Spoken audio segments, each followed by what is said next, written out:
We start with Apple launching a crop of new iPhones, a new version of the Apple Watch, and a number of software upgrades. Let's get to Josh Lipton, who is at Apple headquarters in Cupertino, California. Hey, Josh. Melissa, 3 new iPhone models to choose from. Take a listen to Apple CEO Tim Cook. He was on stage right behind me here talking about these new phones. It's clearly the best lineup we've had by far, taking the breakthroughs of iPhone 10 even further than before and making them available to even more people. So Apple's now going to sell the iPhone XS and the iPhone XS Max, 5.8-inch and 6.5-inch OLED displays, respectively. XS is going to start at $999, XS Max starting at $1,099. Apple introducing a third model, too, a new lower-priced iPhone XR, a 6.1-inch LCD display. That's going to start at $749. Few takeaways from this event. One, it's clear that Apple is targeting a broad range of consumers and markets. 2, clear here, I would say, third one here, the camera, Melissa, is where the battleground seems to be for Apple and a lot of companies. And 3, a question really, is the watch as a true medical device going to win over a lot of consumers? And here's what I mean by those 3 points. One is Apple is clearly going after different markets and different consumers. You see 3 new models just at the high end, different specs, different pricing. Now, there are some tech analysts who say, listen, if you want to keep that iPhone franchise stable, and by stable, let's say growing in the low to mid single digits, then you should be offering a lot of different products to a lot of different consumers. You saw Cook mention that they're trying to reach more people with these devices. 2, it was really interesting how much time was spent on the camera. Apple's Phil Schiller took the stage, spent a lot of time on the camera. The new camera updates coming to those phones. Apple promising there'll be better photos than ever. We know rivals are spending a lot of time on cameras too, a lot of time, money, and effort. So it seems these tech companies believe the camera is a feature just as important as a lot of other features that people look for, like displays and battery life. And finally, I thought the watch was really interesting. Apple taking the stage and saying, listen, the watch has multiple missions. Yes, it's there to connect you to friends and family. Yes, it's there to help you keep fit. But the core of the feature presentation today on the watch was clearly positioning that device as a medical device with new features and tools to, for example, detect irregular heart rhythms, FDA approval coming to some of those features. Question, is that going to be a selling point for most consumers who are out there, Melissa? All right, Josh, thanks. Josh Lipton in Cupertino. So did Apple impress today, Guy? Well, obviously it's lost on me. I mean, I think everybody came away, the camera was a big deal. And listen, on the healthcare front, for somebody like me who's at an age now where you have to worry about certain things happening, fall, it's a big deal. It'll notify, you know. Yeah, falling, but I can't get up, and it's a lot cooler than wearing a thing around your neck. I have an Apple instead of that look like a dork, which is, for me, it's very easy to do. In terms of the stock, though, I think it's underwhelming. And we talked about it last night. Jim Cramer will say, don't trade Apple, just own it. And that's fine. That's one way to play it, absolutely. The other side of the coin is, if 240 is sort of the upper end of your target based on valuation, they're going to earn $13.44 next year, 18 multiple gets you that price.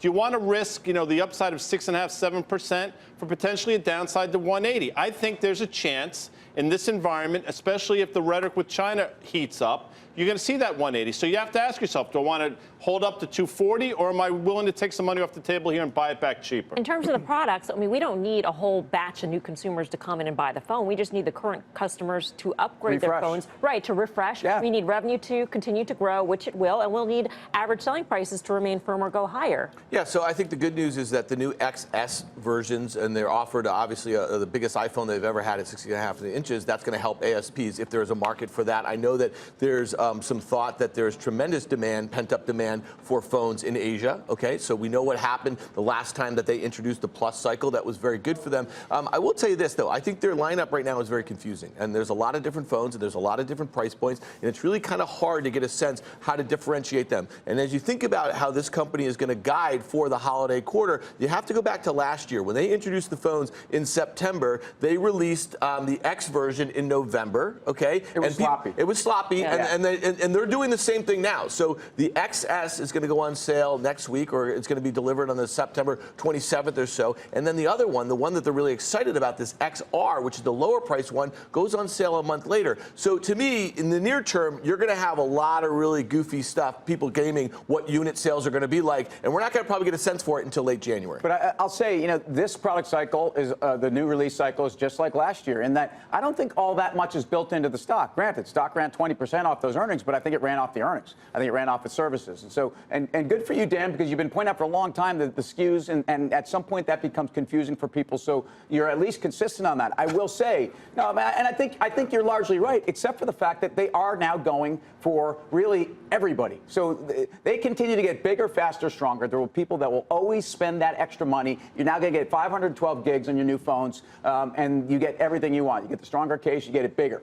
But they are trying to compete in emerging markets. And I think having a lower price phone that still offers you almost all the bells and whistles is great. The other thing is I'm surprised you didn't talk about the watch, because you've been very, I think, positive on the watch. And I have to say that not just Guy, I think there are people out there that really want those functions. I think there's a lot of people that want to know what their AFib concerns might be. And I think people really are going to embrace Apple, unlike other companies. Well, that's great. I mean, it sounds great, but it's only, what, 4% of its revenues last year? Real quickly, go ahead. Yeah, before, just on the watch, I think this is the killer app for the watch. It is the medical device, okay? Yeah. And so it's FDA approved. So if you could ever get a subsidy from insurance companies, that's where this thing could absolutely take off. That's all I want to say. Or if you could buy it with FSA dollars. That's right. You cited levels that are not good in terms of the asymmetry. A little bit of upside, right? 240 versus downside of 180.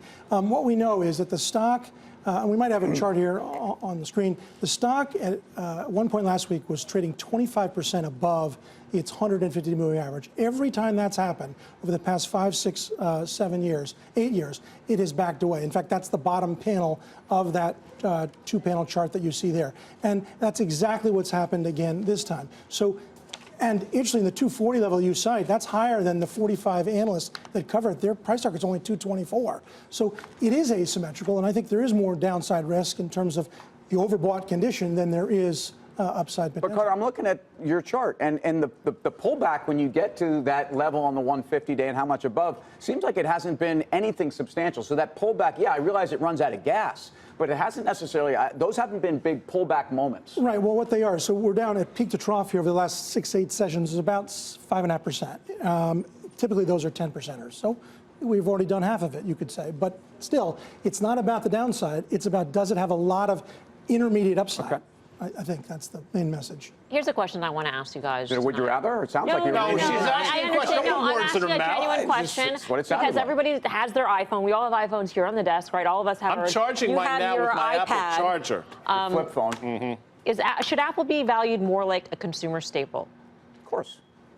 Yes, because then Apple stock should be much higher. In fact, if you take a look at Clorox and compare the PE of Clorox versus Apple, Clorox's PE 23. Apple is 16.5, right? It's a consumer products company masquerading as a tech company. Look, it's hardware. And until otherwise, it's software, and that's great. That's good news. It's higher multiple. But there's no question, and that's the whole point, that the watch is going to get people further tied into the whole ecosystem. So, yes, consumer products. I think, go ahead. Well, Dan. just really quickly. So we talk about staples, we talk about this valuation. A lot of that has to do with the yield and the defensive nature. I think that over time that has proven to be the case. But when you think about hardware businesses, like you just said, there's never been a hardware business that's been able to maintain the margins that they had, that has, this company has 90% of the profits of the smartphone business globally. So, that is one of the reasons why this thing is traded at a discount to many of its peers, many other industries that have similar sort of monopoly sort of characteristics, at least on the high-end smartphone. So that is the one reason I think that holds it back on the valuation front. One reason why you will never see this thing trade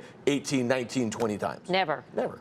Guy. I mean, 18, listen, I think 18.5, 19 is the top end of the range, but 23.5 where Clorox is, I don't see any compelling reason to give it that type of valuation unless you see something ridiculous happen in the broader market, which I don't think any of us think is going to happen. So I do think we're getting, again, that 240 level, given next year's earnings, puts you at about an 18 or so multiple. Well, I think that's sort of the top end of the range. And for whatever it's worth, I mean, on a trailing last 12 months, it's at 19.5 with the cash. That's actually good news. That's the good news for the shareholders, because when this one was trading at 12 times, X cash, people were like, it's really cheap. And that's, we're going higher on multiple.